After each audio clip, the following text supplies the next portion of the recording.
தமிழகத்தின் பல்வேறு பகுதிகளில் பரவலாக பெய்த மழையால் மக்களின் இயல்பு வாழ்க்கை பாதிக்கப்பட்டுள்ளது.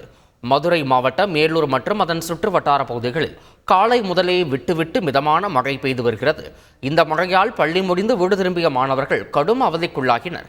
சிவகங்கை மற்றும் அதன் சுற்று வட்டார பகுதிகளில் பெய்த மழையால் மக்களின் இயல்பு வாழ்க்கை கடுமையாக பாதிக்கப்பட்டது.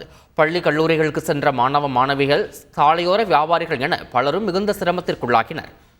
நாகை மாவட்டம் வேதாரண்யம், தோப்புத்துறை, அகஸ்தியன்பள்ளி, கோடியக்கரை, வாய்மேடு உள்ளிட்ட பகுதிகளில் அவ்வப்போது விட்டு கனமழை பெய்தது. இந்த மழையால் குளிர்ச்சியான சூழல் நிலவியது.